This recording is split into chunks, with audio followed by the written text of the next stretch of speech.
Hey there, sleepyheads. If you're here right now, maybe it's late, and your mind just needed a softer place to land. Maybe you're lying in bed, scrolling under dim lights, looking for something calm, familiar, maybe even comforting. If so, you're exactly where you should be. Tonight, we're not just talking about SpongeBob. We're going back to a feeling quiet mornings, warm blankets, cartoons playing softly in the background. Back when life felt lighter. So take a breath. Let the day fade. Pull your blanket a little closer. And let's begin. Back then, SpongeBob didn't just feel like a cartoon you watched and forgot about. He kind of stayed in the background of your life, like the echo of a melody you never learned the lyrics to, but somehow remembered anyway. You might still picture that yellow square in the corner of your mind, smiling like nothing bad could reach him. Something about that stayed. Not loud, just quietly familiar, like a light left on in a hallway at night. After a long school day, you'd drop your backpack somewhere near the door and settle in front of the TV. The sun was usually fading through the window, turning orange across the carpet. Maybe there was a bag of chips, or just the last of a juice box that tasted like summer vacation. You didn't think about it much. Life didn't ask you to. SpongeBob would start talking fast. Patrick would say something silly, and the world outside your living room kind of went silent for a while. But that wasn't the strange part yet. It was the feeling that followed, a sort of hush inside your mind, like somebody pressed pause on everything stressful for just a moment, as if the fridge humming softly behind you was keeping time with your heartbeat. It didn't matter how complicated school felt, or how loud tomorrow might be. For a little while, Bikini Bottom felt like the safest place on Earth. You might have felt something like this before, like the night before a big test, when your thoughts were too fast. But one memory of SpongeBob's laugh slowed everything down for a second. It didn't fix anything, but it didn't need to. Nickelodeon didn't feel like a channel. It felt like a doorway, one that always opened instantly, right when you needed an escape. Maybe you remember the way the room looked when SpongeBob came on, the dim glow bouncing off the TV frame, maybe the soft sound of cars outside, or someone making dinner in another room. Even now, it can all return suddenly, like it was waiting in a quiet corner of your memory all this time. But that wasn't where it ended. Maybe you got older. Maybe you started chasing different things. Homework turned into job applications, and summer breaks quietly disappeared. But somehow, SpongeBob stayed. Not in front of you, but behind you, like a familiar street you didn't walk down anymore, but still knew by heart. Sometimes, nostalgia works like that. Not loud, not pushy, just present. The way an unopened door still changes a room, even when nobody touches it. There's something kind of comforting about knowing SpongeBob never asked anything from you. He just showed up, every afternoon. Same smile, same voice, same pineapple under the sea. Maybe you didn't realize how rare that kind of consistency would become. But as the years changed, that yellow square stayed the same shape. That laugh stayed the same sound. And that feeling stayed gentle. You can almost picture it now. The screen glowing softly, the floor slightly cold beneath your feet, the distant sound of dishes in the sink, the world outside your window darkening 1 minute at a time. And in that fading light, Bikini Bottom would appear, like it had been waiting for you. But that feeling only grew stronger later. Some afternoons felt quieter than others. You'd come home after a long day, shoulders heavy from carrying textbooks, maybe still thinking about something a teacher said. The hallway felt unusually silent as you walked in. Shoes half off, backpack dropped somewhere between the door and the couch. That small after-school silence wrapped around you like a blanket that fit just right. It wasn't exciting, but it was safe. And then, the TV came on, like a heartbeat starting up again. The sun would still be hanging around outside, tinting the room with a soft orange glow, the kind that made everything look slower. You didn't have to say anything. You didn't have to explain how your day went. SpongeBob just showed up, almost like he already knew you needed company. Patrick laughed too hard, Squidward sighed too loud, and SpongeBob talked way too fast. But somehow, that made everything feel calm. It didn't make sense, but some feelings don't need to. Something about that moment stayed. Maybe there was a snack sitting in your lap. Maybe it was cereal. Maybe it was whatever was left in the house. But it didn't matter. The food was kind of just an excuse to sit still for a minute. You could almost hear the fridge humming softly behind you, the faint sound of footsteps in the hallway, or your mom talking on the phone somewhere in the kitchen. But SpongeBob's voice floated above it all, light and bright, like it wasn't worried about anything. You might have felt something like this before, when the world around you kept moving, but a part of your mind finally slowed down. Homework was waiting. Responsibilities were waiting. Growing up was waiting. But Bikini Bottom always arrived first, like life was giving you permission to pause before anything else had the right to demand your energy. Those after-school hours became a ritual, without ever being planned. Turn the TV on. Let the day dissolve. Let SpongeBob carry the noise, so your thoughts didn't have to. There's something about those quiet moments we never thanked, the ones we didn't know were helping, the ones that showed up without making a big announcement. You didn't call it nostalgia. You didn't label it as comfort. It was just the way things felt. A small slice of evening that let you breathe without asking if you were okay. But that wasn't where it ended. Sometimes, stress didn't look big back then. It looked ordinary. A confusing math problem, a friend who didn't talk to you that day, a test coming next week. But when SpongeBob danced across the screen, those problems became softer somehow. They could wait. They didn't disappear, but they stopped shouting. The living room felt like it belonged to a slower version of time, the kind that matched your breathing. That might be the magic of it. The show didn't try to fix your day. It just sat with you, a yellow sponge flipping burgers under the sea, doing nothing important at all, yet doing something your heart quietly needed. And maybe the silence of those after-school rooms wasn't empty. Maybe it was listening.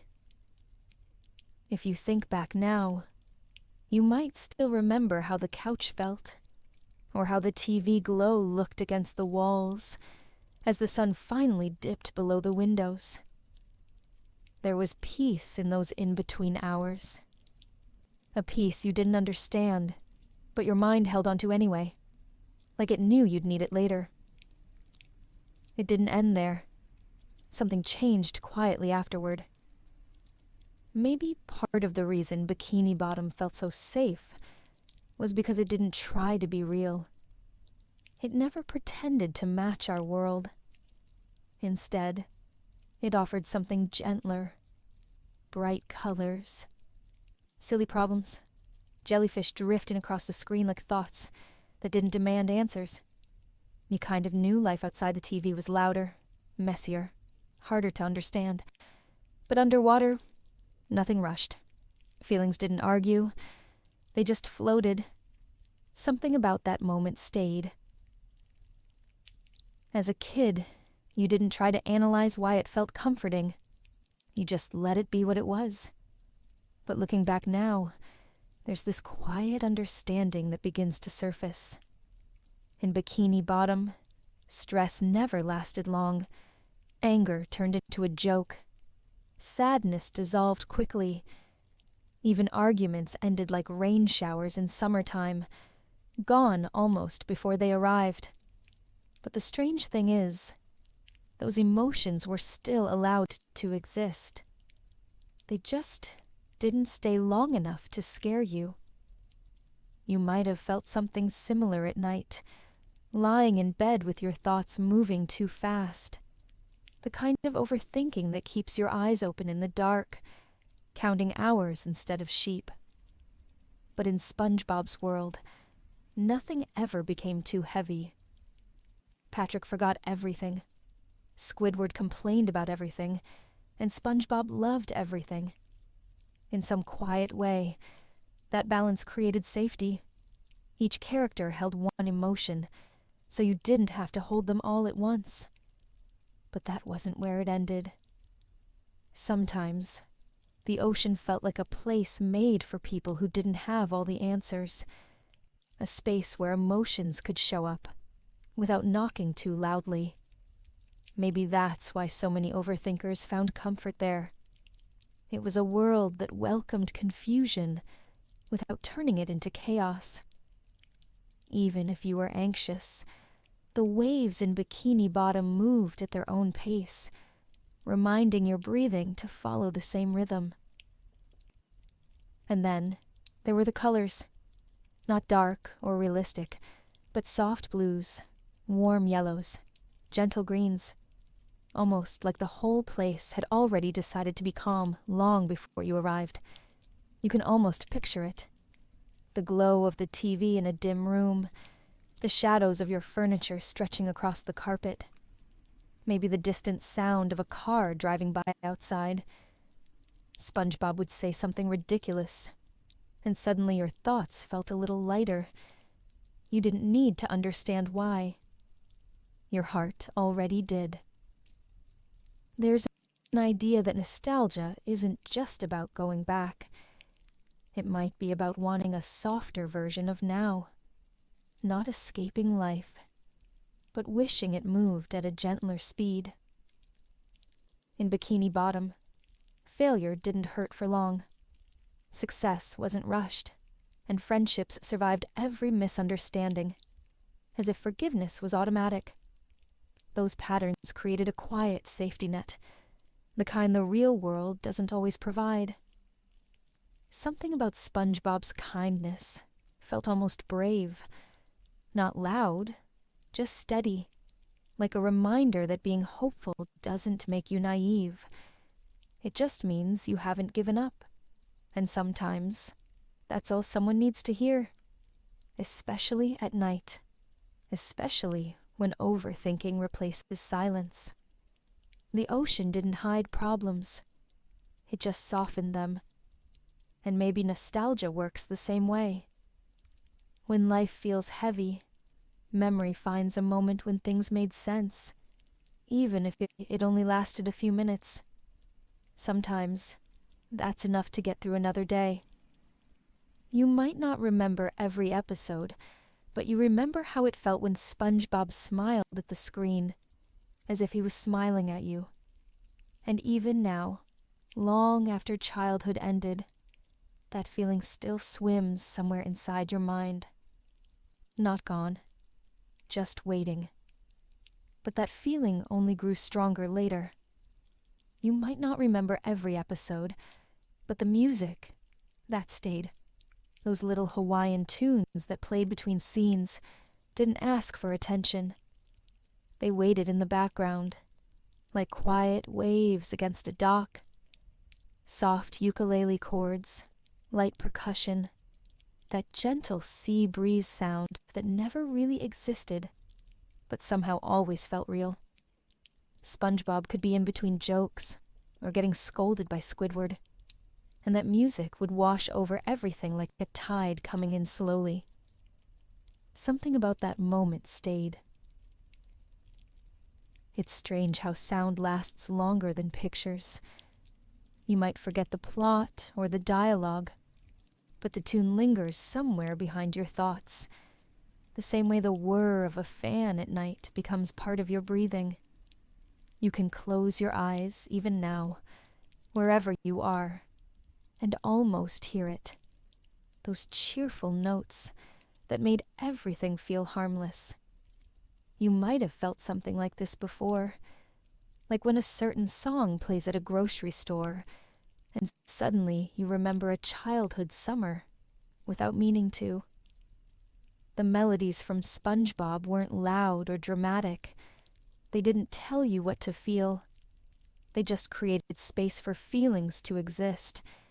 And late at night, when the world outside your window grows quiet, and your thoughts grow louder, those old sounds sometimes drift back in, as if they never left. Maybe that's the secret of those tunes. They weren't just background music.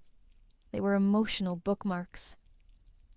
Back then, you didn't think about any of this.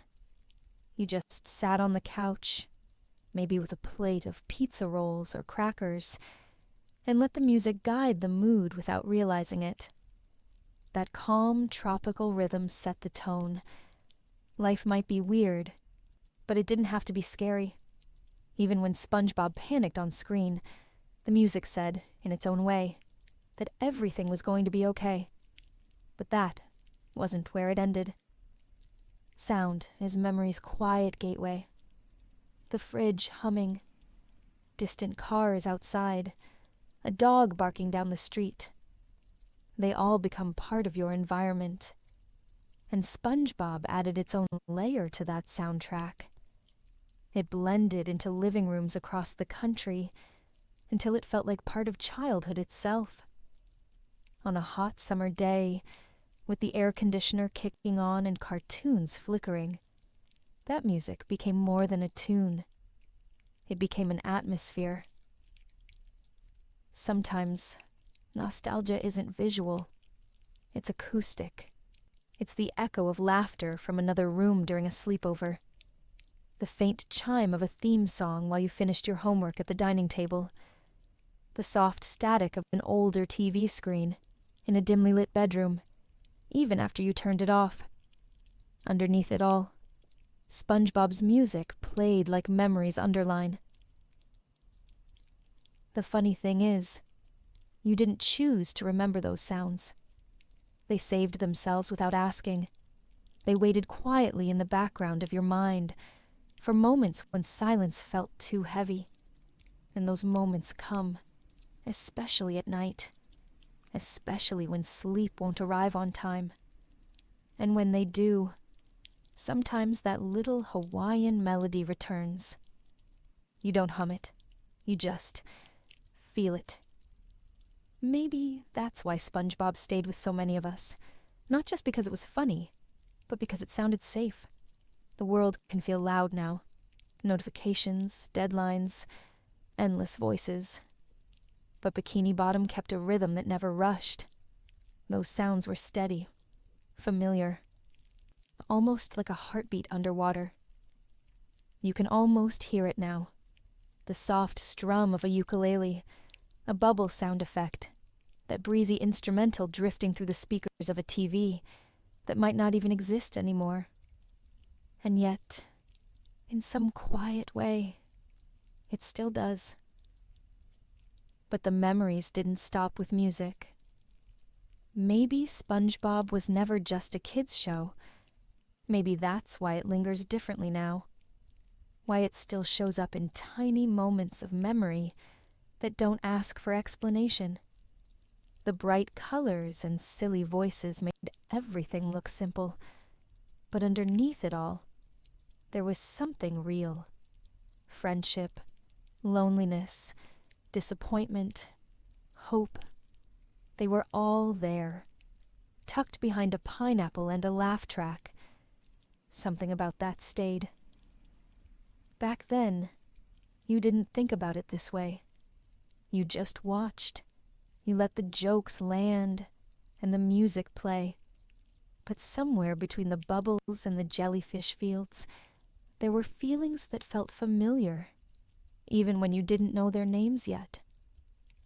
SpongeBob didn't just tell stories. It translated emotions into something gentle enough to hold without getting hurt.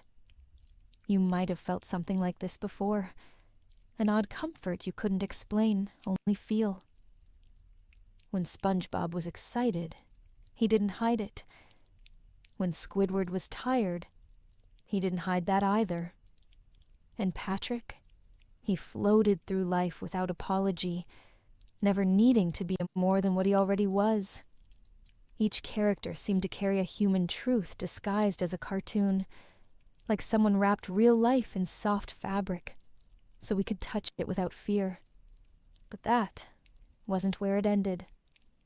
As time passed, the show followed us, quietly, without forcing its way back in. It became one of those memories you don't choose to remember, but your mind keeps anyway. And when adulthood arrived, with bills, stress, and the weight of expectations, there were moments when Bikini Bottom felt even more meaningful than before. Squidward didn't seem like the grumpy one anymore. Felt like someone just trying to get through the week. That's when nostalgia begins to change. It stops being about going back and starts being about searching, looking for small pieces of your past that might still help you now. SpongeBob didn't stay because it was funny. It stayed because it was honest. And honesty is easier to hear when it's delivered by a sponge who never stops believing the day might still be good. You might still picture the scenes without realizing it. SpongeBob's house at sunset, a slow pan across the Krusty Krab, jellyfish drifting through pink skies, like thoughts that never hurried. Those images didn't demand attention, but they offered it freely. And when life above water started moving too quickly, those quiet images waited. Patience was built into the fabric of the show. It never rushed. It simply stayed available. Maybe that's why it felt like a home underwater. Not one you lived in, but one your heart quietly built when it needed a place to rest. A place where problems existed, but never felt permanent. That sense of safety, of knowing everything would eventually turn out okay, wasn't childish. It was human. And when the world above got overwhelming, Bikini Bottom felt like proof that chaos could still have humor, beauty, and rhythm.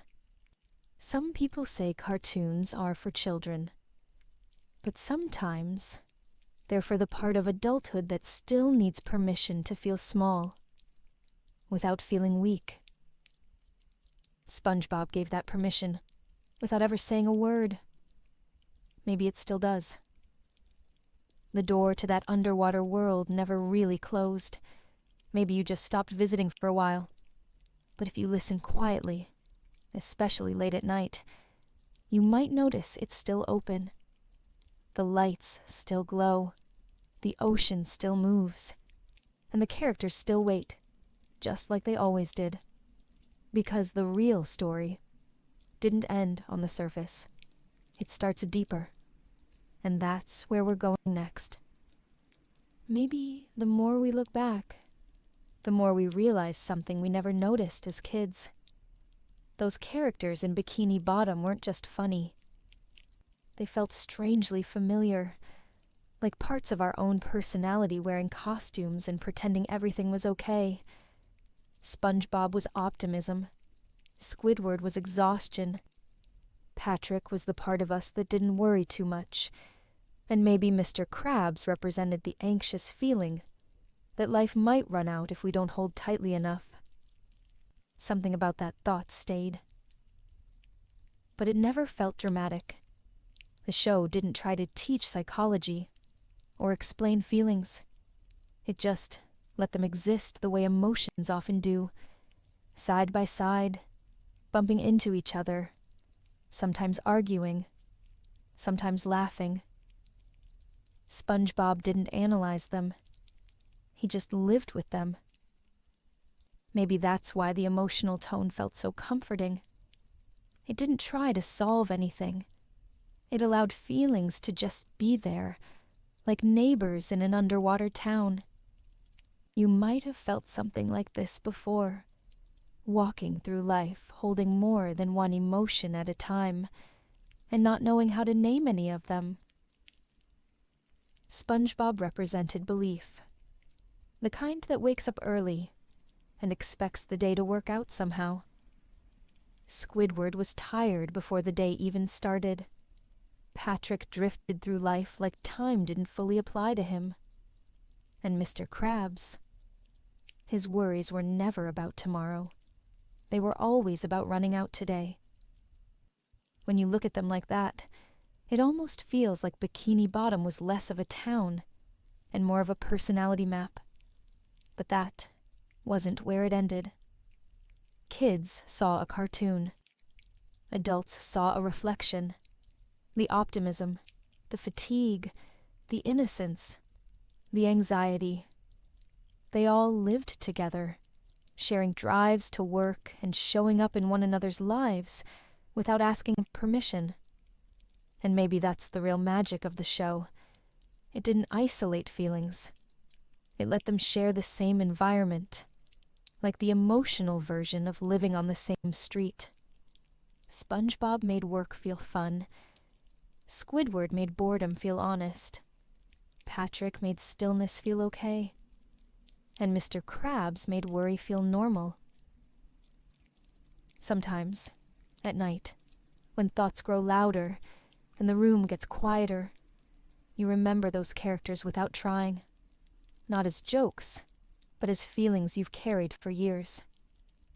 Sitting in the dark, with streetlights flickering through half-closed blinds, SpongeBob's optimism might feel like a memory of mornings that used to start easier. Squidward's sigh might sound like the one you let out after a long shift. And Patrick, maybe he represents that part of you that gently reminds you to rest. It's strange how a fictional world can understand us before we understand ourselves. SpongeBob never refused any feelings, not his own, not anyone else's. He welcomed all of them. That might be why he always felt like the center of the ocean, not because he was the funniest, but because he was the safest place for emotions to gather. And maybe that's something we still need. It's easy to think that cartoons only belong to childhood, but sometimes they belong to the parts of adulthood that still need permission to feel everything at once. Bikini Bottom didn't judge its characters for their flaws. It simply let them exist. And maybe that's what we've always wanted from life. A world where every feeling has somewhere to live. You don't have to analyze it. You don't even have to believe it. But somewhere underwater, emotions once wore costumes and made us laugh, while quietly helping us understand ourselves along the way. But deeper messages were waiting, far beyond what any single character could say. Squidward was never really the villain. Looking back now, he might have been the truth. There was something painfully human about the way he woke up every morning, already tired before the day even began. As kids, his complaints sounded exaggerated, almost cartoonish, but as adults, his sighs feel a little closer to home. In some quiet way, life slowly turned his voice into one we've heard inside our own heads. Something about that moment stayed. He lived right between SpongeBob and Patrick, optimism on one side, simplicity on the other, and there he was, standing in the middle, just trying to get through another shift. The traffic, the bills, the long weeks that blurred together. Maybe we grew into Squidward without realizing it. Not in a dramatic way, but in that quiet exhaustion that shows up in your posture, in your tone, in the way your shoulders sink when you think nobody's looking. You might have felt something like this before, walking through a normal day with heavy thoughts that still asked you to keep going. But Squidward kept showing up, even when he wanted to leave, even when his dreams felt far away, even when the joy of childhood felt gone. Some people say he was miserable. Maybe he was just trying. And even if the world never rewarded him, he still walked to work every morning through that little blue door next to SpongeBob's house. There's a kind of strength in that, one that rarely gets applause. SpongeBob never stopped believing in him. That's the part that hits differently now. No matter how many times Squidward snapped or rolled his eyes, SpongeBob still looked at him like there was something worth saving. Not fixing, just saving. That kind of quiet faith can feel rare these days. But in Bikini Bottom, it was as common as jellyfish. But that wasn't where it ended. Maybe the show was whispering something we didn't hear clearly at the time. That even tired souls deserve someone who doesn't give up on them. Someone who knocks on their door in the morning. Someone who believes in second chances without calling them that. In real life, that voice often fades, but SpongeBob made sure it stayed loud enough to hear, even if just for a moment. As years passed, Squidward's grumpiness became less annoying and more understandable. His clarinet wasn't just a hobby. It was a piece of identity he refused to let go of, a reminder of a version of himself he still wanted to believe in. The older you get, the more that detail matters. Holding on to something purely because it still makes you feel like you is its own kind of survival. And maybe that's what made SpongeBob so important. He didn't try to change Squidward. He accepted him. Maybe that's what every tired person needs. Not solutions, just company. A presence that believes your tiredness doesn't mean your worth is gone. You might imagine Squidward now, sitting in his dimly lit living room, clarinet resting across his lap. The day behind him, the night beginning, the ocean outside his window quietly shifting like a slow breath. Not gone, not healed, just still here. And maybe that's enough sometimes. So, maybe Squidward was never just a grumpy neighbor. He might have been a mirror. The part of us that still shows up, even when the motivation doesn't. And the most surprising thing of all is that SpongeBob never stopped inviting him to hope. But that hope took many forms. And one of them lived right under a rock. Patrick never seemed to rush, while everyone else in Bikini Bottom chased something, even if they didn't know what. Patrick simply existed. No schedules, no ambitions, no anxiety about tomorrow. He lived under a rock, but never felt buried. There's something strangely peaceful about that. Maybe that's why he always seemed so steady. Something about that moment stayed. His life moved at the pace of a drifting jellyfish, slow, unbothered, light. He didn't compare himself to others. He didn't panic about falling behind. He didn't wake up wondering if he was doing enough. And in a world that constantly asks us to be more, Patrick quietly reminded us that doing less isn't always failure. In fact, it might be a kind of wisdom. You might have felt something like this before. Those rare days when you let yourself rest, without guilt, and noticed the world didn't collapse when you stopped trying so hard. The pressure to accomplish, to improve, to always stay busy. It doesn't leave much room to breathe. But Patrick breathed easily. He laughed easily. He slept without apology. And maybe that's why his character still feels warm in memory. SpongeBob represented hope. Squidward represented fatigue. But Patrick, he represented permission.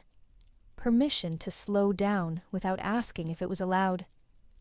But that wasn't where it ended. Sometimes, Patrick didn't have answers. Sometimes, he forgot questions. Yet his friendships remained strong. SpongeBob never asked him to change. The ocean never demanded he hurry. When people looked at Patrick, they might have seen laziness. But what if he carried something deeper? What if he held the part of us that remembers how to exist without pressure? The part that still knows rest is not a reward. It's a human need. Maybe the reason Patrick resonates now is because adulthood rarely offers silence. Even free moments tend to fill themselves with noise. Notifications, expectations, reminders of everything we haven't done yet. But imagine living under a rock and feeling completely at home. Imagine having nothing impressive to say and not feeling shame about it. There's a peace in that idea that doesn't announce itself. It just waits, calmly, the way waves wait for shorelines. Late at night, when exhaustion meets overthinking, the mind starts listing everything you could be doing, things you should be doing. That voice gets louder the more you listen. But somewhere inside, a quieter voice still exists. The one that sounds a little like Patrick. The voice that says it's okay to pause. That rest isn't disappearing. It's recovering. And maybe that voice deserves more space than it gets. Patrick didn't chase success. He didn't fear failure. He lived simply, not because he lacked ambition, but because he didn't assign his value to what he could produce. Maybe that's what we still need. A reminder that our worth isn't measured in speed, nor in goals reached. It can simply exist, the way stars exist, the way jellyfish move, the way air fills lungs without asking permission. So, tonight, if your mind feels loud, maybe let this memory of Patrick sit beside you. Not to give advice, not to change anything, just to be present. Like a soft reminder that tired hearts deserve quiet too. And somewhere underwater, that calm still lives. It doesn't speak loudly. It drifts, like jellyfish across a quiet sea. But above that sea, loneliness had its own voice. And it came from someone much smaller. Plankton always reached too far. He chased goals bigger than himself, like happiness was hidden behind a door that only success could open. Every day, he tried again. Every day, he failed again. But even when his plans fell apart, he returned to them like they were the only map he had left. Something about that stayed. He lived in a small restaurant, right across from the one he wished he owned. And that distance, those few steps across the street, felt like the whole world. Maybe that's what ambition sometimes becomes. Not the journey forward, but the silent space between where you are and where you think you should be. You might have felt something like this before, waking up with hope and going to bed with questions about whether it will ever truly work out. The more Plankton wanted, the lonelier he became. His voice grew louder, but his world grew smaller, and slowly, wanting turned into a kind of isolation. Some people grow up and quietly carry that same feeling. Dreams that once felt bright, now weighed down by time and doubt. But that wasn't where it ended. What made Bikini Bottom different was how others saw him. SpongeBob didn't fight Plankton. He saw him, listened to him, treated him like someone who mattered, even when his plans were misguided. SpongeBob never tried to fix him. He just believed there was maybe something good still inside, waiting. In a world that asks for success before understanding, that kind of belief feels rare. Plankton didn't just represent ambition. He represented the fear of being ordinary, the fear of being forgotten. Beneath all his schemes was a simple hope, to be seen as valuable, as someone who mattered. That feeling is easier to hide than it is to admit. And sometimes, the people who seem the most driven are simply the ones most scared to stand still with their thoughts. Late at night, when the streets are quiet and the sky settles into its darkest shade of blue, that feeling sometimes returns. The thought that if you don't keep moving, something inside will sink. But ambition doesn't always need speed. Sometimes, it just needs kindness, the kind Plankton rarely found. In the quiet moments, between schemes and failures, Plankton would look out across the town and fall silent.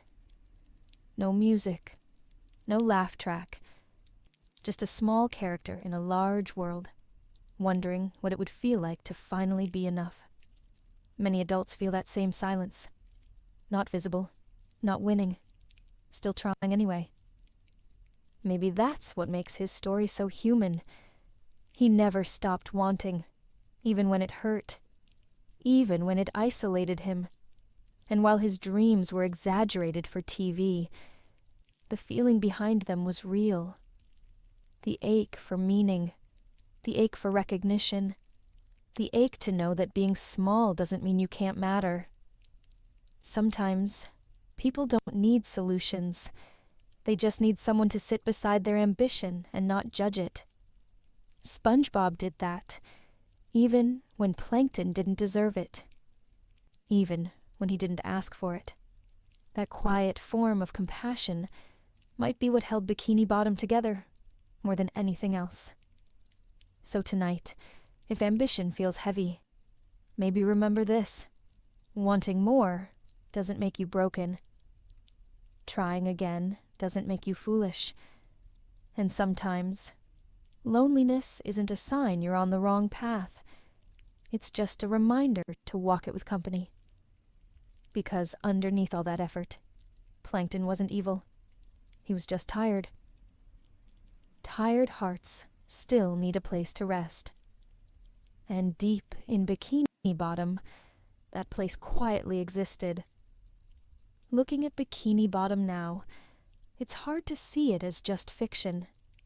Every character moved like a little piece of us, floating around, bumping into others, trying to figure things out without ever fully knowing how. Maybe that's why it never felt far away. It always felt close, like a memory you didn't choose but still carry. Something about that moment stayed. The town wasn't perfect. Squidward woke up tired. Patrick lived slowly. Plankton reached too far. SpongeBob kept believing, even when things didn't make sense. They weren't heroes or villains. They just were. And maybe that's what made them feel real. Bikini Bottom didn't divide feelings into good or bad. It simply let them exist side by side, the way they do inside our minds. Life above water asks for answers, but underwater, the questions were allowed to float a little longer. No pressure, no judgment, just time. You might have felt something like this before, a moment when you realized you didn't need to solve everything. You just needed space to breathe. Bikini Bottom gave that space. Not loudly, not dramatically. It simply waited for you.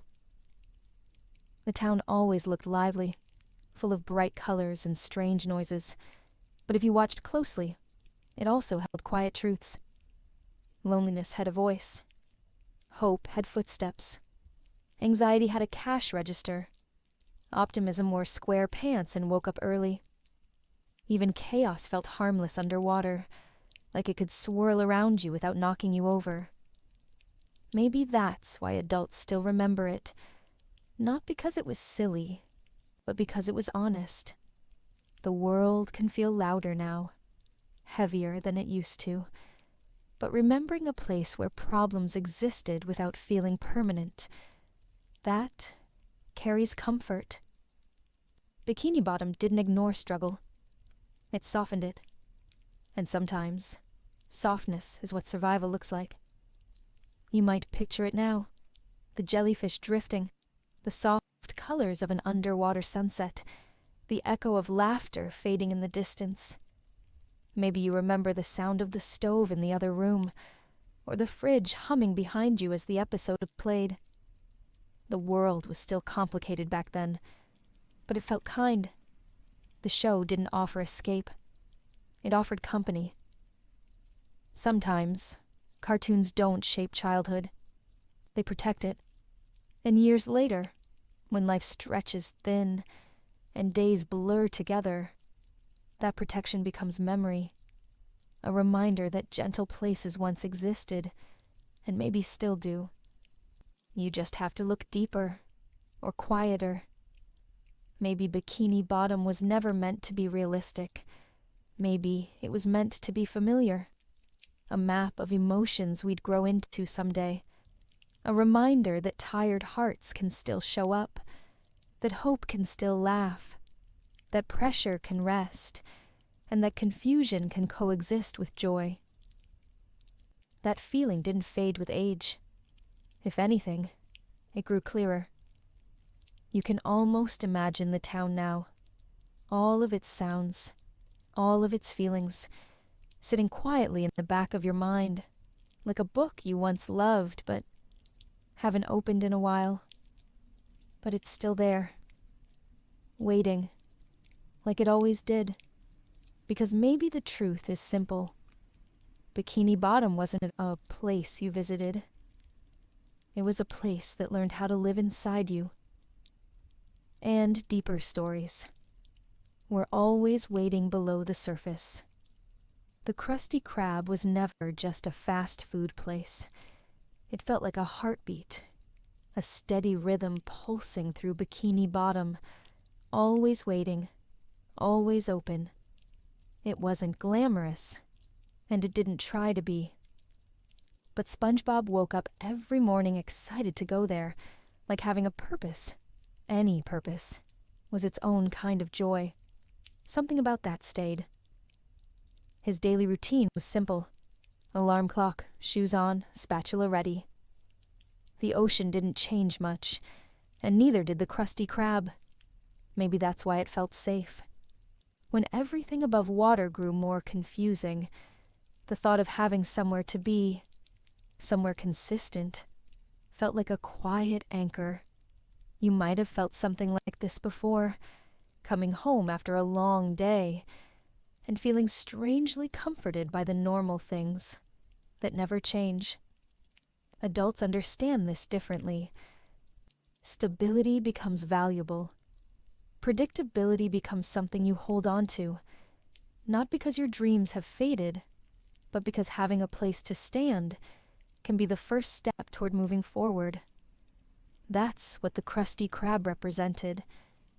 A place that didn't ask too much, yet gave SpongeBob something to believe in. But that wasn't where it ended. The restaurant didn't feel stressful. Not really. It felt familiar. SpongeBob didn't treat it like a job. He treated it like a calling. Every patty mattered. Every customer mattered. Even when nothing special happened, he still found meaning in repetition. And maybe, sometimes, that's enough. Not a life-changing moment. Just a small rhythm that keeps you standing when everything else feels unsteady. There were no big speeches at the Krusty Krab. Just the sound of the grill, the ring of the cash register, Squidward sighing at the front desk. And somehow, it all created a kind of harmony. Like the world underwater had its own metronome. The Krusty Krab wasn't just part of Bikini Bottom. It was Bikini Bottom, in a way, holding everyone together without ever mentioning it. Maybe that's why adults don't laugh at SpongeBob's enthusiasm anymore. They understand it now. Having somewhere to go every day, even if it's ordinary, can make a person feel like they belong. Not in a big, dramatic way. Just quietly, gently, the way footsteps sound on tile floors when the morning is still half asleep. Routine doesn't always mean settling. Sometimes it means surviving. Sometimes it means healing. And in SpongeBob's world, the Krusty Krab worked like a tide that always came back around. Predictable, steady, comforting. When life gets complicated, repetition is not the enemy. Sometimes, it's what keeps us afloat. You can almost picture it. The sizzling sound of the grill, the faint smell of fries, Squidward slowly flipping a booklet of menus, the clock on the wall moving at its own slow pace. None of it looked glamorous, but all of it felt grounding, like a reminder that meaning doesn't always arrive with fireworks. Sometimes, it comes in quiet form, opening the same door every morning, and knowing the world didn't disappear while you were gone. And maybe that's why SpongeBob loved his job so much. Not because it was extraordinary, but because it was there. Reliable, steady, ready to welcome him every single day. The way a lighthouse waits for ships, not for praise, but because something has to keep the night from feeling too dark. So, maybe the Krusty Krab was never just about burgers. It was about having a place, a reason to wake up, a rhythm to follow, a small corner of the world that said without words, "You still matter here." And deeper inside that routine, something meaningful began to grow. That foghorn alarm clock always sounded way too loud for morning, yet SpongeBob opened his eyes with a smile. Every single time. As kids, it felt funny. As adults, it feels kind of remarkable. Waking up with energy wasn't just his habit. It was his way of believing in the day before it even started. Something about that moment stayed. The sun inside his pineapple would shine bright, like it already knew good things were waiting. He didn't hesitate. He didn't lie in bed wrestling with thoughts that arrived before he was fully awake. He just stood up, ready. And maybe that's what makes his optimism feel so rare now. He didn't need confidence. He just needed a reason to begin. You might have felt something like this before, a morning when life hadn't grown heavy yet. For many people, mornings are harder than they look. Overthinking often wakes up before we do. Thoughts about work, expectations, unfinished tasks. Sometimes they feel louder than any alarm clock. The day seems heavier when hope is quiet. But SpongeBob never asked hope to be loud. He treated it like something you carry lightly, like a tune stuck in your head that makes the day feel a little less lonely. But that wasn't where it ended. His morning routine was never complicated. Jump out of bed, greet the day, head to the Krusty Krab with certainty that something fun might happen, even if nothing did. Optimism wasn't a performance. It was his rhythm, not forced, not rehearsed, just part of who he was. And when life moves too fast, that kind of natural hope feels more meaningful than any big motivational speech. Adults often need courage just to get out of bed. Some mornings arrive with weight we didn't ask for. But SpongeBob made it look simple. Not because his life was easy, but because he trusted small routines to carry him forward. He didn't try to win mornings. He tried to meet them. There's something calming about returning to that memory. The way his house looked in the early hours, with sunlight leaking through underwater windows and bubbles drifting across the screen like a quiet welcome. You can almost hear distant cartoon music that didn't push your thoughts away. It softened them. Hope doesn't need to solve anything. Sometimes it just needs to show up. In SpongeBob's world, hope arrived as soon as his feet hit the floor. It wasn't loud or heroic. It was gentle, quiet, almost invisible, but real. And maybe that's the kind of hope people need now. Not the kind that demands change, but the kind that simply lets the day begin with possibility instead of fear. Imagine that feeling again. Waking up and not immediately searching for reasons to be tired. Thinking of the day as something open, not something waiting to judge you. SpongeBob didn't know if good things would come, but he believed they could, and that small difference changed everything. Memory has a way of offering comfort when logic cannot, and somewhere in the background of adulthood, the image of SpongeBob jumping out of bed still exists, like a soft reminder. There was a time when mornings felt lighter. That moment didn't vanish. It just went quiet. Maybe hope is like that. Maybe it never disappears. It just waits for less noise, for softer thoughts, for mornings when your mind remembers how to breathe. And it's possible that courage begins exactly there. Squidward always talked about leaving, moving somewhere better, becoming someone bigger, living a life that made more sense than the one next door to SpongeBob. He had dreams that stretched far beyond the Krusty Krab, yet every morning he still walked through its swinging doors and took his place behind the register. As kids, it seemed like failure. As adults, it might look a lot like strength. Something about that moment stayed. Sometimes people don't stay because they love where they are. They stay because they're still searching for clarity, for answers, for a sign that something meaningful might still appear if they hold on just a little longer. Squidward didn't announce his hope. It existed quietly, hidden behind eye rolls and tired sighs. But it was there. You might have felt something like this before, showing up, even when your heart wasn't ready. He dreamed of playing his clarinet on a real stage, maybe hearing applause that didn't come from people eating burgers and fries. But dreams don't always arrive on schedule. So he kept working, kept breathing, kept living in a town that didn't match his imagination. But that wasn't where it ended. Showing up isn't always about passion. Sometimes it's about survival. And maybe Squidward's routine was his way of staying afloat.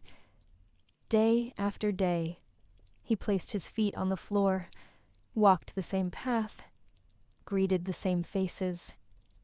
The world didn't change, but he still showed up. That's a kind of bravery that often goes unnoticed. The show never judged him. It never told him to smile more or try harder.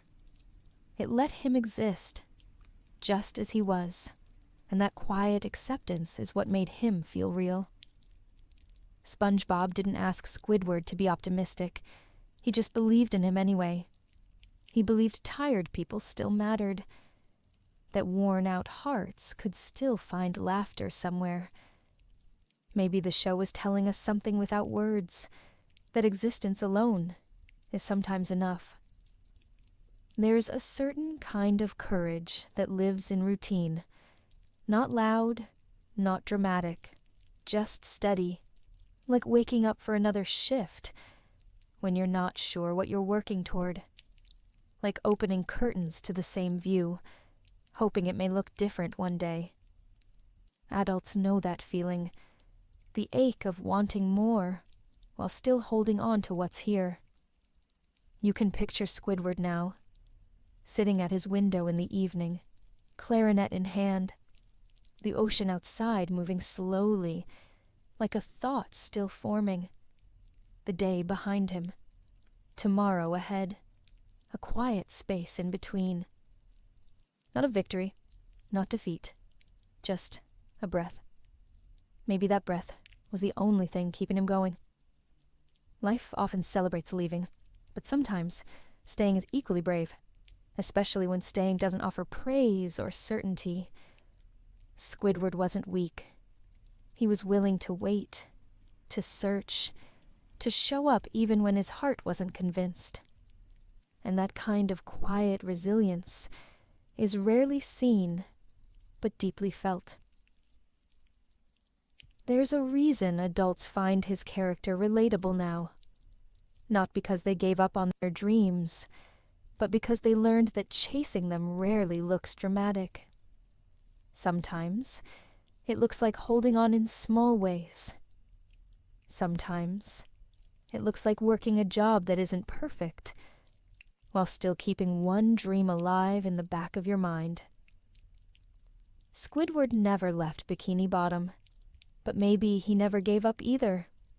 His story was quieter than most, but no less human, and somewhere underwater, between a register and a clarinet, he kept believing, just enough to show up. And sometimes, that's all life asks of us.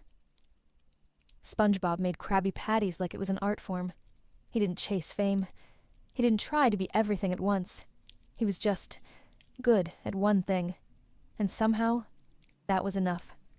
In a world that constantly asks you to do more, succeed faster, and prove your worth, SpongeBob quietly reminded us that caring deeply about one small thing can carry real meaning. Something about that moment stayed. He showed up every day with the same enthusiasm, spatula in hand, like he was performing a song only he could hear. No promotions on the horizon, no awards waiting. Just the smell of the grill, the rhythm of work, and the satisfaction of doing something well. You might have felt something like this before. Those rare moments when a simple task brings calm instead of pressure. There's relief in knowing that value doesn't always have to be loud, that passion doesn't need to be public. SpongeBob didn't make burgers because he wanted applause. He made them because they mattered to him. In a world that taught us to chase success, his routine suggested something different.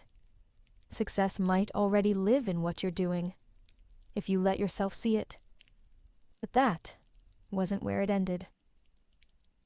So many people grow up believing they need to change the world. But maybe changing your day is enough.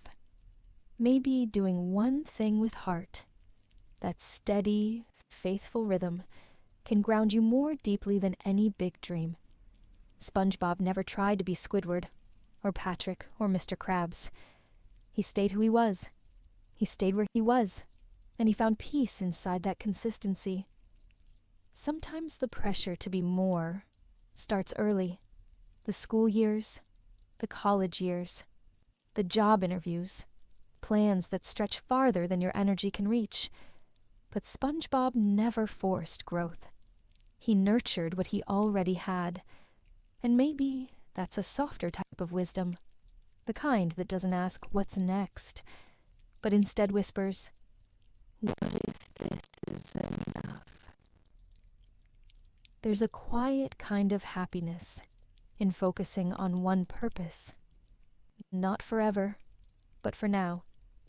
The sound of the grill sizzling, the bell above the door ringing, the ocean humming outside the window. Those details brought SpongeBob joy because they were his. The world didn't need to understand why. Meaning isn't always universal.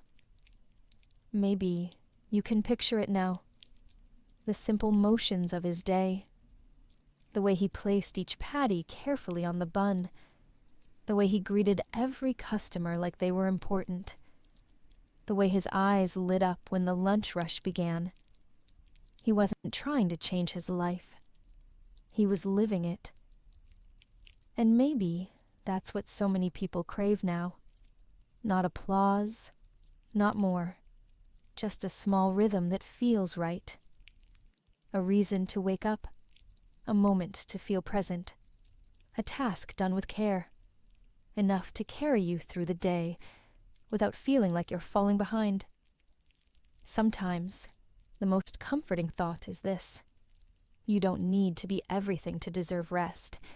You don't need to achieve greatness to be worthy of peace. Doing one thing well, not perfectly, not impressively, just sincerely, might be its own kind of success. SpongeBob never questioned whether his job was meaningful. He simply believed it was. And that belief turned routine into purpose. Not a grand story, just a quiet one. Real, human, steady. Maybe the world would feel lighter if we all let one small thing be enough for today. Sometimes, life feels scattered. Too many decisions, too many changes, too many voices moving faster than you can follow. But SpongeBob's world moved like waves. Predictable, steady, gentle. His routine wasn't boring. It was healing. Every morning he walked the same path, greeted the same faces, and touched the same spatula waiting beside the grill. And somehow, that repetition felt like safety more than anything else. Something about that moment stayed. The Krusty Krab didn't try to be extraordinary. It simply existed. And maybe that's what made it so comforting. In an unpredictable world, predictability can feel like peace. SpongeBob didn't wake up searching for excitement or change. He just trusted the day. Trusted that showing up mattered. Trusted that the rhythm of work could be enough. You might have felt something like this before. Those evenings when cooking a simple meal or folding laundry made you feel a little more grounded than big plans ever could.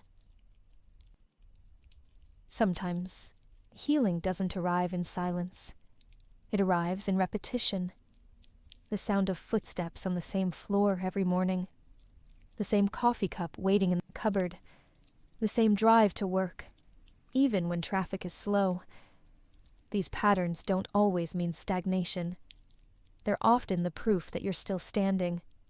But that wasn't where it ended.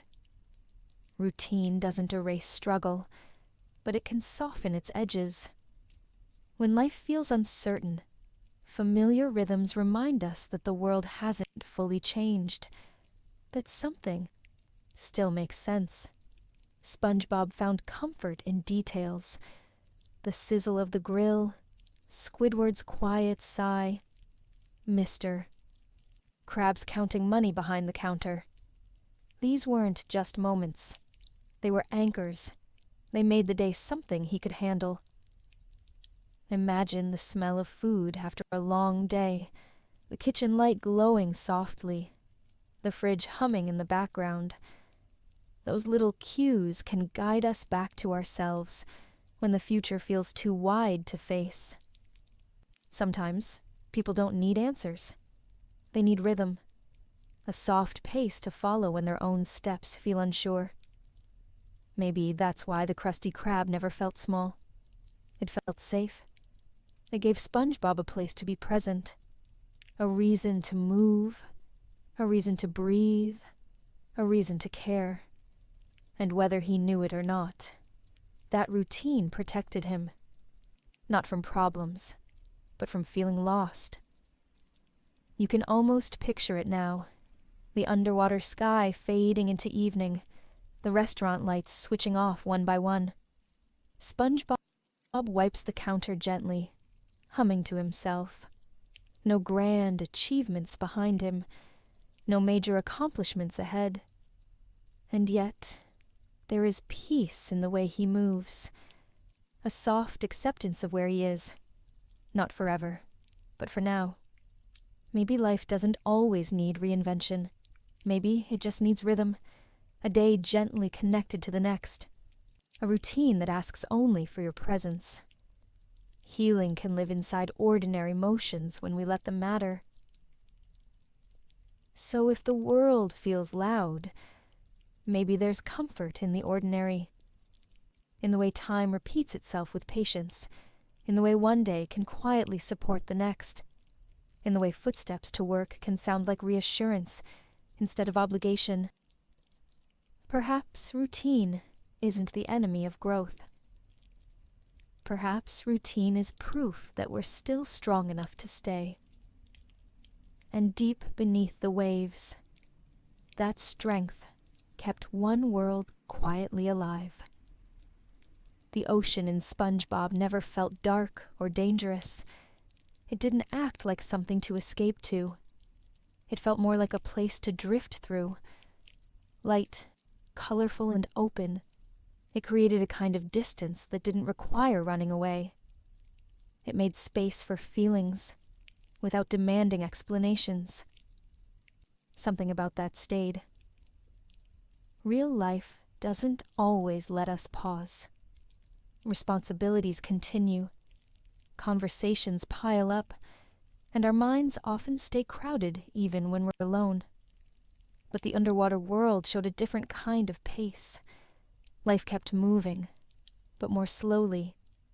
There was room between the thoughts, room between the worries, a kind of gentle gap that felt like breathing space for the heart.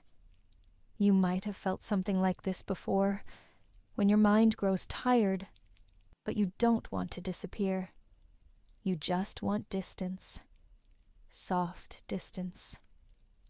Underwater, everything looked familiar but quieter. Colors blended softly. Sounds didn't echo harshly. Even problems felt slightly muted, like they arrived through water before reaching you.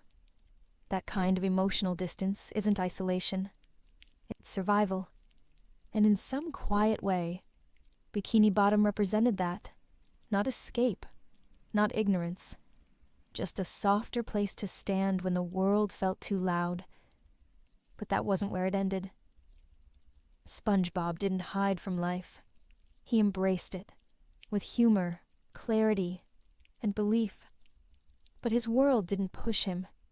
It guided him. Even arguments felt breezy, as if the ocean refused to tighten around anyone for too long. Maybe that's why the town still feels warm in memory. Nothing was perfect, but nothing was cruel either.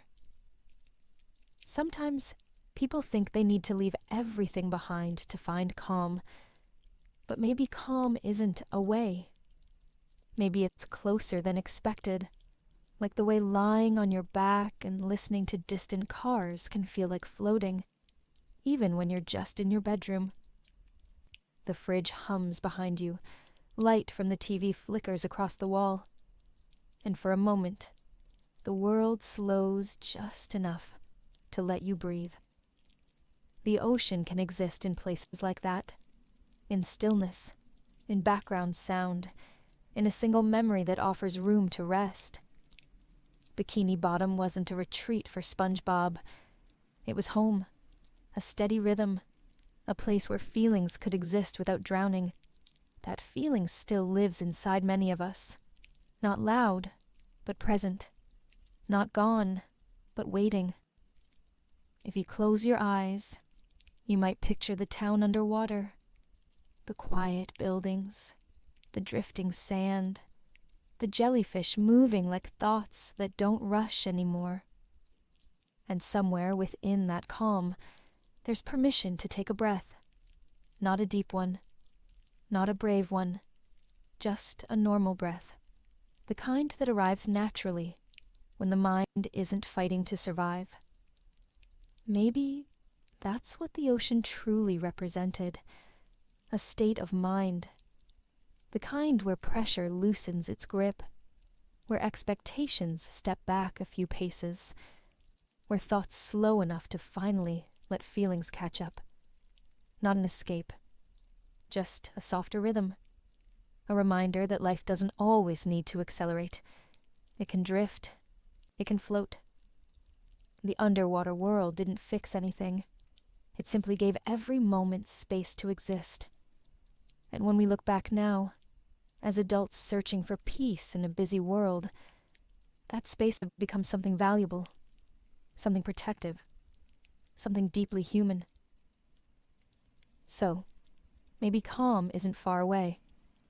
Maybe it's just beneath the surface of thought, waiting for us to sink into it with gentleness, rather than fear. The ocean didn't ask us to leave reality. It simply told us we could breathe here too. You can almost hear them if you try. The bubbles rising, footsteps brushing against sand, and those seagulls that never truly existed, but somehow always felt familiar. They weren't loud. They weren't meant to stand out. Yet Bikini Bottom's sounds found their way into memory and stayed there, settling in like a soundtrack you didn't realize was playing. Something about that moment stayed. Sound has a strange power. It lingers longer than thoughts. It sneaks into memory and waits there, ready to return when silence arrives. The light pop of a bubble, the faint swish of water, the soft bounce of SpongeBob's footsteps, even the rustle of jellyfish passing by. None of it was real, yet it felt unmistakably true. You might have felt something like this before, lying in bed with distant cars outside your window, while your mind plays sounds from years ago, like they never left at all. Cartoons don't have to be realistic. They just have to feel familiar. And the sounds of Bikini Bottom captured that feeling perfectly. Seagulls, waves, little melodies tucked between scenes, almost like someone scattered soothing thoughts throughout every episode, so they'd echo later, maybe during long nights, maybe during heavy days. They didn't force comfort. They offered it gently. But that wasn't where it ended. Even now, when you close your eyes and try to remember what an ordinary afternoon felt like back then, the colors might be blurry, but the sounds are still clear. Maybe you hear the soft shimmer of ocean water, maybe the clink of spatulas behind the Krusty Krab counter, maybe the far-off sound of Squidward shutting his door just a little too hard. They weren't just noises. They were emotional cues, guiding the mood without saying a word. Sound often holds memories better than words do. Think about the hum of the fridge late at night, or the muffled voices from another room while you were trying to fall asleep. Those sounds became anchors. In Bikini Bottom, the ocean's soundscape worked the same way. It held the atmosphere together like a warm blanket. One you didn't notice until someone took it away. Sometimes, when your room is dark and you're lying beneath soft blankets, the mind drifts toward places it once felt safe. And for many people, that safety still echoes like a gentle splash of water, like someone left the TV on inside the heart. Not loud, not clear, just present, like the sound refuses to abandon you, even when the memory begins to fade. What makes this important isn't nostalgia. It's recognition. These sounds remind us that calm once existed and didn't need a reason to. They remind us that comfort isn't always verbal.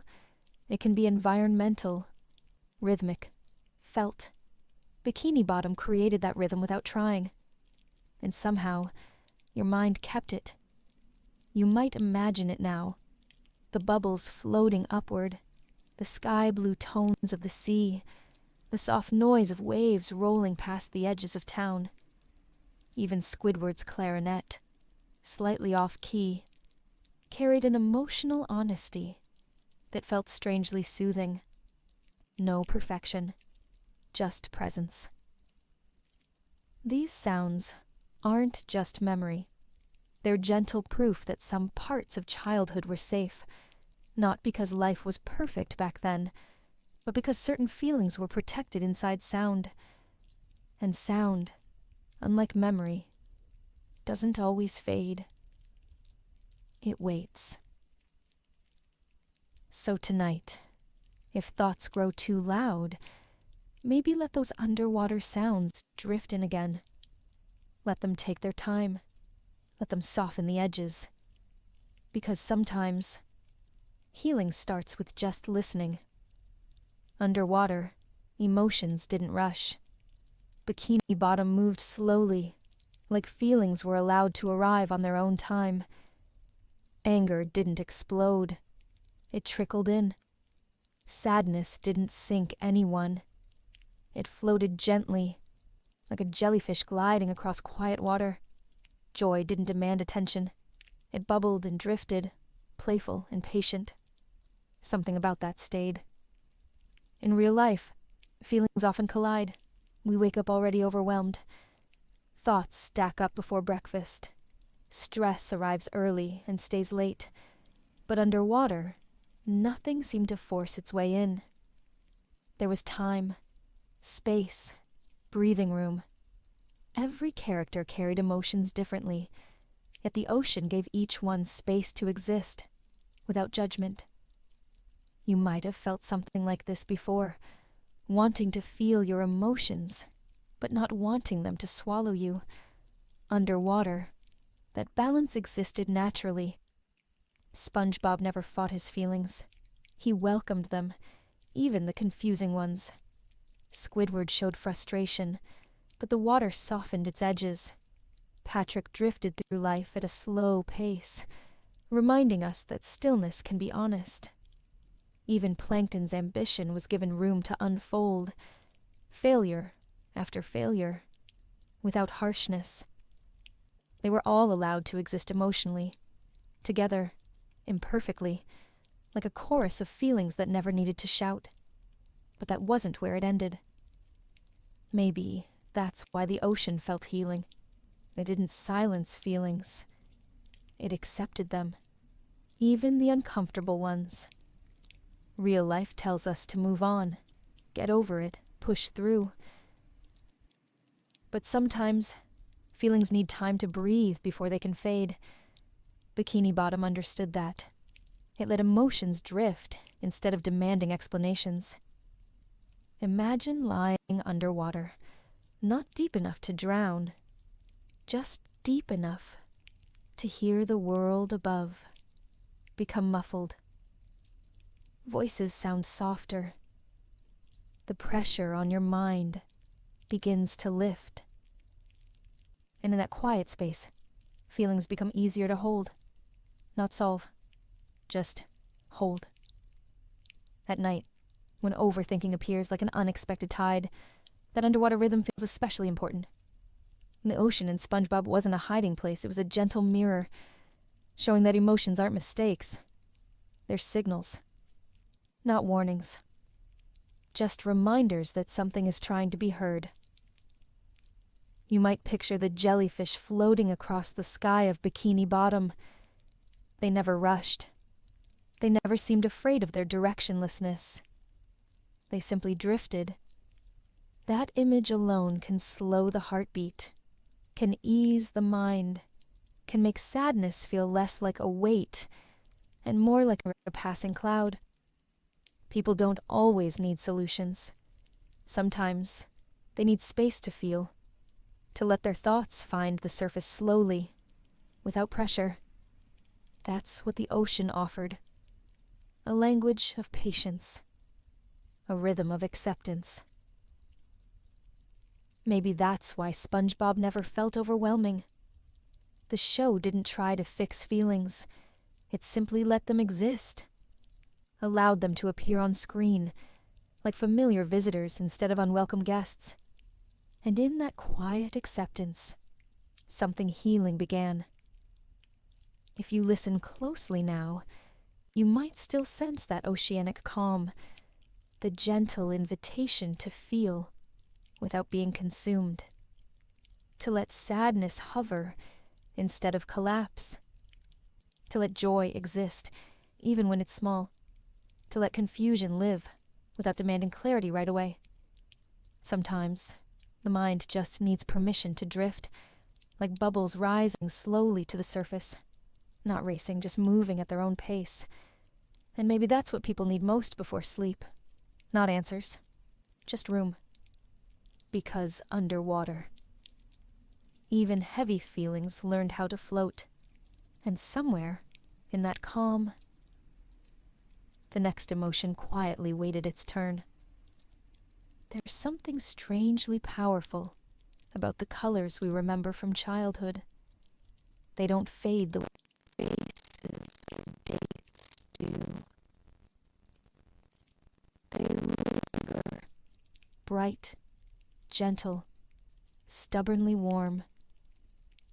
SpongeBob's world was painted with soft greens and mellow yellows, blues that felt like calm water on a quiet day. The colors weren't realistic, but maybe they weren't meant to be. They were soothing, familiar, safe. Something about that stayed. Sometimes those colors return, not as clear images, but as feelings. They show up in dreams, in quiet afternoons, or in the split second your mind drifts right before sleep.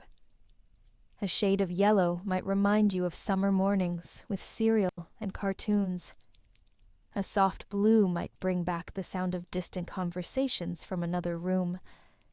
A warm green might recall evenings when homework could wait one extra hour. You might have felt something like this before, when memory doesn't show itself fully, but arrives as atmosphere. It's possible the mind keeps those colors for a reason. Maybe it saved them in a drawer somewhere inside you, just in case adulthood ever became too gray. Not to escape life, but to remind you it once felt softer. Bikini Bottom wasn't just animated, it was textured with emotion, the kind you could sense even when you couldn't name it. But that wasn't where it ended. Nostalgia doesn't always come as memory.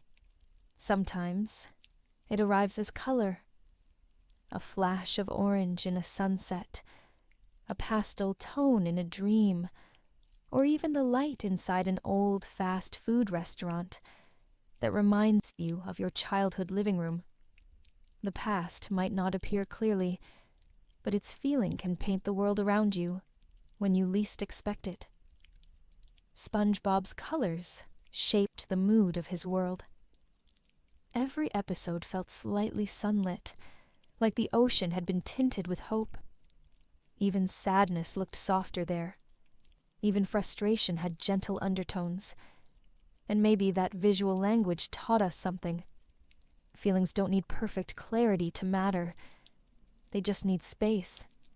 And color often gives them that space. You don't need to see Bikini Bottom clearly anymore. You just need to sense it. To feel the glow of afternoon light. The soft echo of laughter. The kind of air that felt safe to breathe. These sensations don't vanish. They settle somewhere beneath logic, waiting to help when life becomes too sharp or too loud. Sometimes, when stress builds, the mind looks for safety in memory. Not to stay there, just to rest there briefly. And what returns most often aren't detailed scenes, but tones, hues, the warmth of softened yellow, the breeze of friendly blue, the comfort of steady green, like emotional fingerprints left on the screen of your mind. Maybe that's why old memories feel dreamlike. They're not lost. They're diffused, spread gently across feelings you still carry today. And the underwater colors we once saw on TV still have a way of washing over us when reality becomes difficult. They don't erase problems, but they remind us softness once existed, and it might still exist somewhere, even now. So, if you've ever dreamed in colors that didn't make sense, or felt an emotion without understanding why, it's possible your heart was remembering something your mind forgot. A shade of yellow that felt like home, a blue that said slow down, a green that whispered, you're allowed to rest. Maybe dreams aren't always escapes from reality. Maybe they're visits to colors that once helped us breathe. And deeper still, those colors hid something more than memory. If you really think about it, the ocean might have been a reminder, not of mystery, but of breathing. Every wave moved in and out like lungs, slow and steady, as if the sea was demonstrating how to stay calm, even when life felt heavy. SpongeBob's world carried that rhythm naturally, and nothing rushed, nothing demanded explanation. Even when things went wrong, the episode usually ended gently, like a breath released after being held too long. Something about that stayed. Life above water doesn't always feel like that. Days stack up quickly. Thoughts arrive faster than they leave. Nights grow quiet, but not peaceful. For people who overthink before sleep, rest can feel far away. But in Bikini Bottom, the pace seemed designed for weary minds. Not to escape reality, but to give it space. You might have felt something like this before, lying under your blankets with your mind racing, wishing life could just slow down enough to catch up. The ocean in the show wasn't threatening. It was forgiving. Even mistakes felt softer underwater. Failures didn't echo through the town. They just drifted away, like debris carried by gentle waves. When characters faltered or fought, the ocean never held it against them. Problems had space to exist, but they had space to pass, too. That felt important. Like the sea wasn't just scenery, it was compassion. Breathing often gets harder when thoughts grow tangled. But Bikini Bottom carried its own form of guidance. The flow of waves, the easy drift of jellyfish, the slow fade of sunsets across the sea. It was always teaching without speaking that peace isn't loud. Sometimes it just follows a rhythm. In, out, in, out. But that wasn't where it ended. You can almost picture a quiet night there. The sky turning deep blue, the streets empty, the windows of SpongeBob's home glowing gently from the inside. No rush, no deadlines. Just the soft pulse of the world continuing in its own patient way. Maybe that's why so many people fall asleep to memories of this place. Not because it was simple, but because it moved at a human pace. When life feels overwhelming, slowing down isn't always easy. But sometimes, remembering a world that breathed steadily can help. A world where every wave seemed to whisper, you're allowed to pause. Where even Squidward, tired as he was, could sit at his window, clarinet in hand, and feel the ocean's rhythm ease his shoulders for just a moment. Maybe the ocean never asked us to understand it. Maybe it only hoped we'd notice its pattern. The rise and fall, the ebb and flow, the inhale and exhale hiding in every scene. That rhythm didn't change the characters. It simply held them together. Maybe that's what healing looks like sometimes. Not a sudden transformation, but a steady pulse that makes the next moment possible. So tonight, if your mind feels crowded, perhaps there's comfort in remembering that underwater place. Not as pixels on a screen, but as a feeling that still lives quietly inside you. A gentle reminder that breathing doesn't need to be perfect. It just needs room. Bikini Bottom wasn't just animated. It was timed to the pace of calm, to a heartbeat underwater, to a breath you're still allowed to take. And somewhere, beneath thoughts and memory, that ocean still moves. You may not have thought about it in years, yet the SpongeBob theme song probably still lives somewhere in your memory, like a tiny light that never burned out. Growing up didn't erase it. Life just got louder. But sometimes, when a quiet moment slips through, maybe while washing dishes, or walking alone, or waiting for sleep to arrive, your mind drifts back to that melody. Something about that moment stayed. It doesn't always come clearly. Sometimes it returns as a rhythm rather than a song, a vague tune, a soft beat, a sudden warmth that reminds you of mornings when the sun felt safer. Those first few guitar notes didn't just start a cartoon. The beginning of time you didn't have to earn. Time that was freely given. A reminder that rest once existed naturally, before life started charging tolls for it. You might have felt something like this before, remembering who you used to be, without knowing exactly how. As kids, we didn't call it nostalgia. We just called it Saturday, or after school, or before dinner. But now, when memories surface, they bring more than color and sound. They bring identity, not the one written on paper or resumes. The quieter one, the part of you that felt full without explanation, the part that laughed easily, the part that didn't need permission to exist. Hearing that theme song now, even silently, just in your mind, can feel strange, not childish, just softer. We often think growing up means letting go of old feelings, but maybe growing up simply means carrying them differently, not forgetting, just storing them someplace safe until they're needed again. But that wasn't where it ended. Sometimes, the mind plays it like a record with scratches, pieces missing, parts looping unexpectedly. And yet, the feeling underneath stays intact. You know it when you feel it. The warm pull of familiarity, a gentle spark of recognition from a time when happiness wasn't something you chased. It just happened in small doses, between homework and dinner. Life got busy. Time moved faster. People changed. But that memory didn't disappear.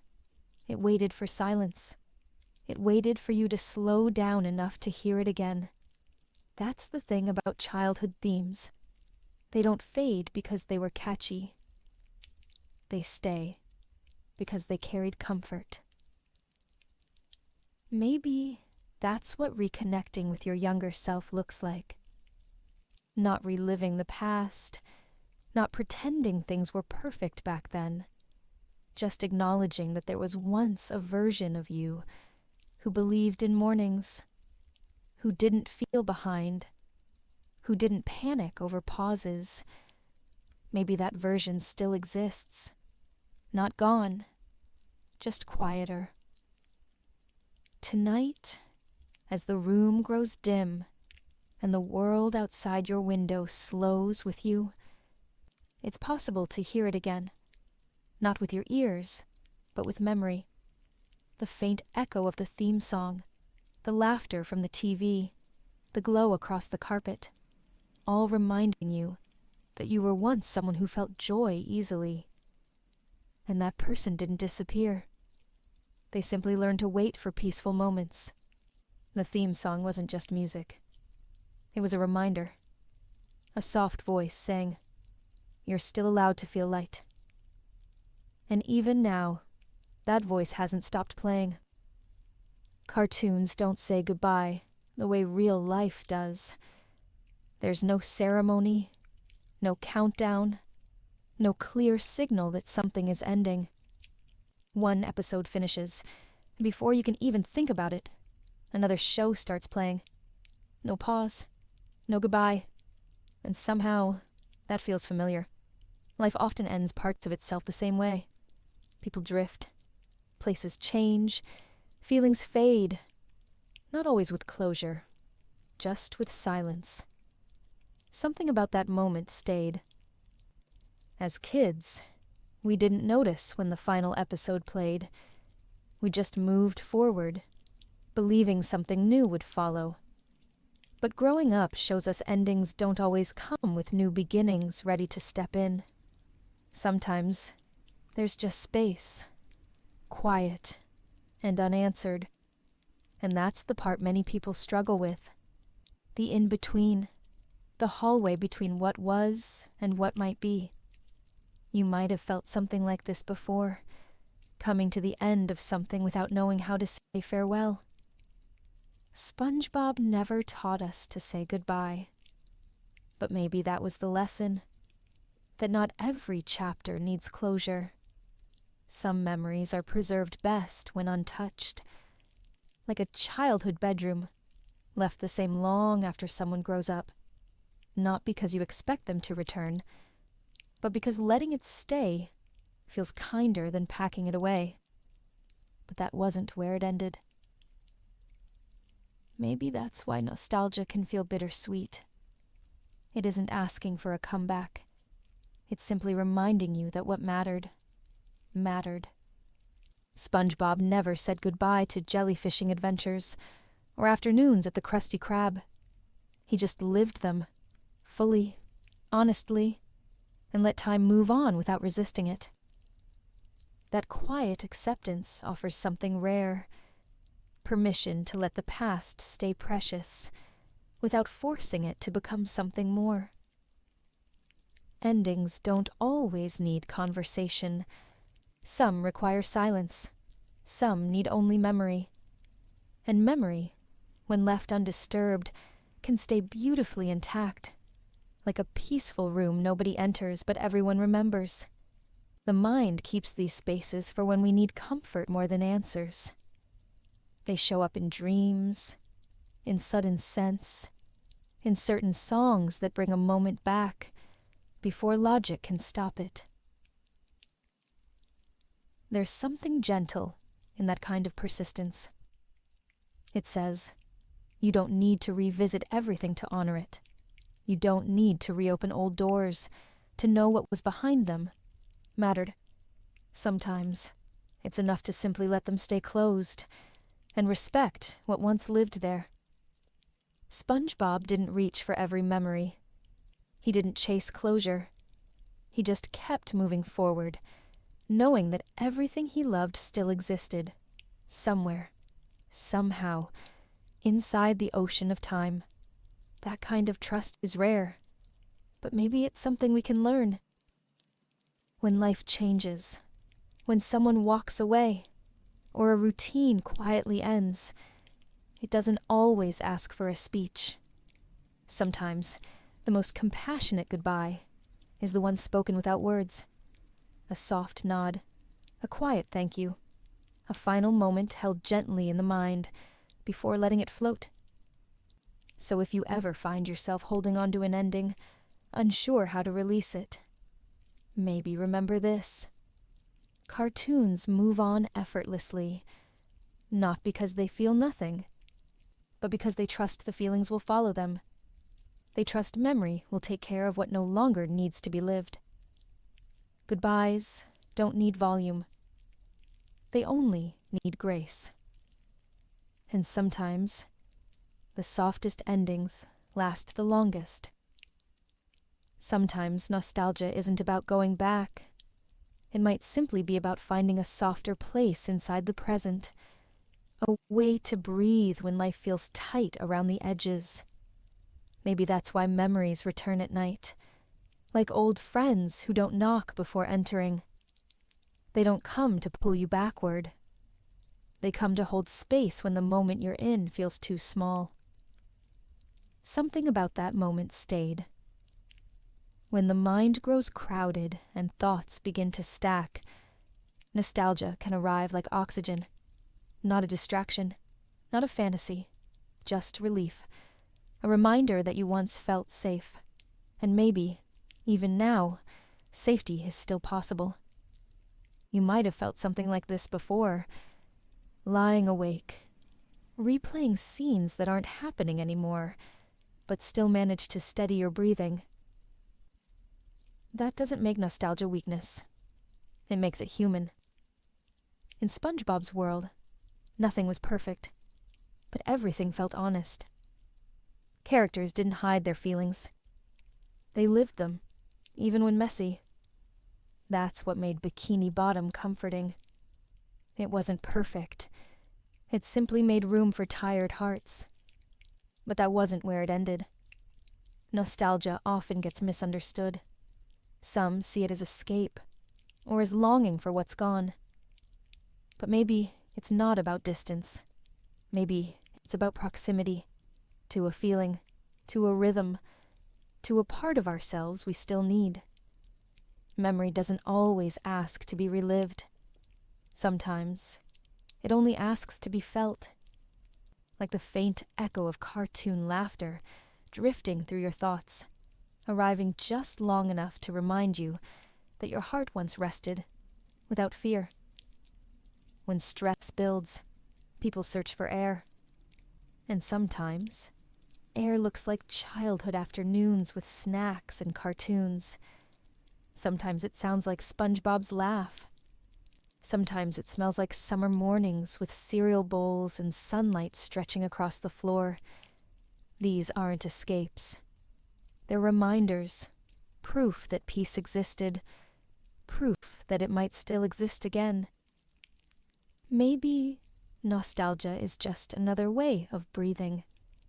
A subtle inhale of comfort, a gentle exhale of tension. Not to change life, but to steady it, to make it feel less sharp, to soften the moment just enough so the next one becomes achievable.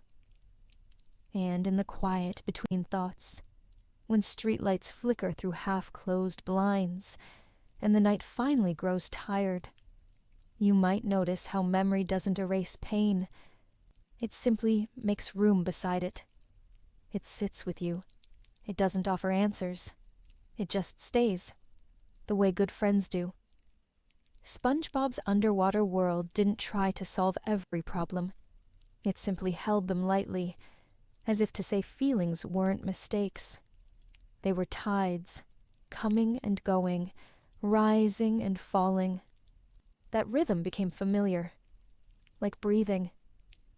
If you listen closely, you might still hear that rhythm tonight.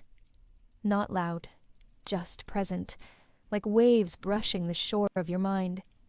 A reminder that the past doesn't need to return for comfort to arrive. It only needs to be remembered. Gently, briefly, honestly. Because sometimes, healing doesn't look like change. Sometimes, it looks like recognition. And maybe that's why nostalgia stays, not to rewind time, but to remind us we once breathed easier. And that maybe we still can. SpongeBob never tried to teach us anything directly. Maybe that's why it felt safe to watch.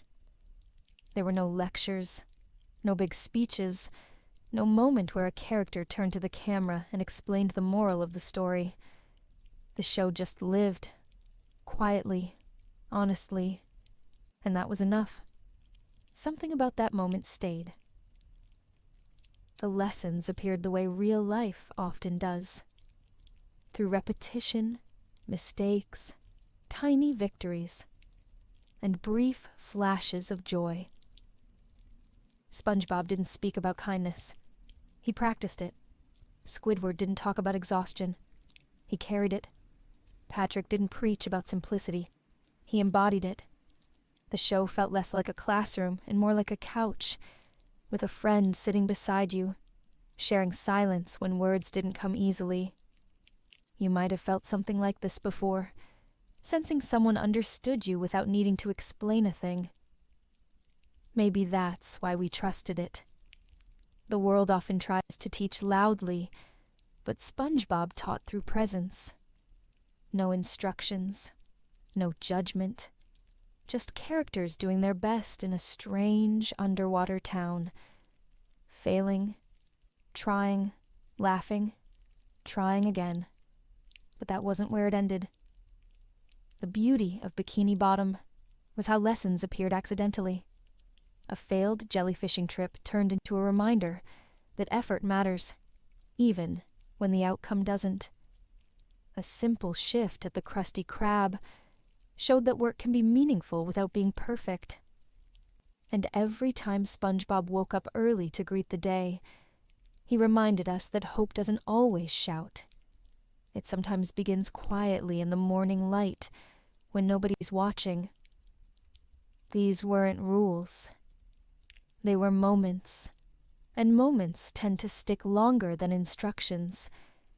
They blend with memory, the way warm colors stick to sunlight, or how certain sounds linger in the back of the mind. Lessons that arrive quietly are often the ones we carry longest. Think about it. SpongeBob never apologized for being enthusiastic. He never held back his kindness to seem more mature. He gave his energy freely, and maybe, without meaning to, he showed us that caring deeply is not embarrassing. It's courageous. Squidward reminded us that it's okay to feel worn out. Patrick taught that peace doesn't always require achievement. Mr. Krabs showed that fear of losing can be just as heavy as ambition. None of them preached. They simply existed. Late at night, when the mind looks for answers, it's easy to want clarity. But sometimes, clarity arrives in softer ways. A memory, a line of dialogue, a visual of SpongeBob smiling even after a rough day. It doesn't tell us what to do. It just reminds us that good things once felt possible, and maybe still are. Guidance doesn't always need to be loud. It can appear in quiet resilience, in SpongeBob flipping burgers with care, in Squidward practicing his clarinet, even when nobody listens, in Patrick's willingness to rest without shame. These lessons don't demand action. They simply suggest life is still worth showing up for. And maybe that's enough. Not instructions, not resolutions, just reminders. Kindness matters. Effort counts. Laughter can be healing. And sometimes, hope begins before sunrise, heading to the Krusty Krab for another ordinary day. They never said this out loud. They didn't need to. Because sometimes, the deepest lessons are the ones that simply sit beside us quietly making space for tomorrow. Maybe the ocean in SpongeBob was never just a setting. Maybe it was a feeling, a quiet place inside the mind, still full of color and breath, a memory of when things felt simpler, or maybe just kinder. Not perfect, not magical, just soft enough to help us breathe. Something about that moment stayed. As children, we didn't wonder why the world underwater felt safe. We just accepted it. But now, looking back, it seems like Bikini Bottom existed less on screen and more in the heart. Because even when life above water turned loud and complex, the ocean stayed gentle in memory. like a part of us held onto its rhythm, just in case we needed it later. You might have felt something like this before, a calm you couldn't explain, arriving when you needed it the most. The ocean didn't fix anything. It allowed things to exist without urgency. Every wave felt like a reminder that not everything requires control. Some emotions are meant to drift. Some thoughts are meant to float. And some days only ask that you keep breathing. But that wasn't where it ended. If you think about it, Bikini Bottom was never far away. It lived behind tired eyelids, in the soft hum of nighttime air, in the colors that return unexpectedly when memory opens its door. It lived in the laughter you remember from the living room, in the glow of a TV that once made the room feel warm. It lived in the part of your heart that still believes mornings can begin gently. Sometimes, when the world feels heavy, searching for escape isn't necessary. The mind might already know where to go. To a simpler rhythm, a kinder voice, a brighter color palette. Not to erase the present, but to soften it. Because maybe nostalgia was never about leaving reality. Maybe it was about giving reality something soft to lean against. As you fall asleep tonight, you don't need to search for Bikini Bottom. It's already here.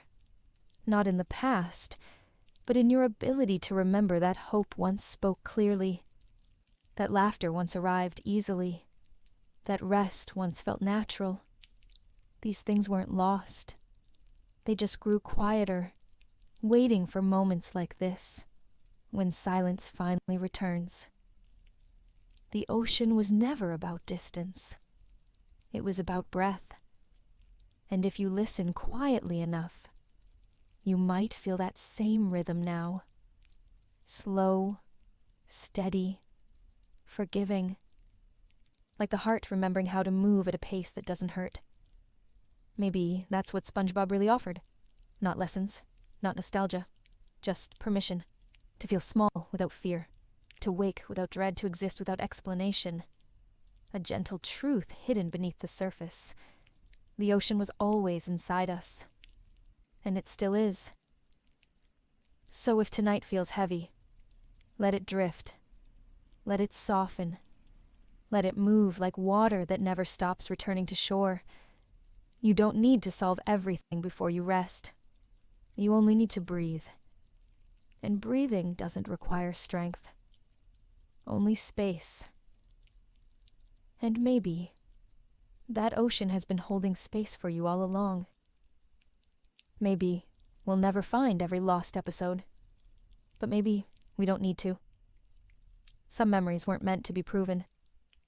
Only remembered. If tonight felt calm, even just a little, then that's enough. Sleep well. Dream softly. Good night.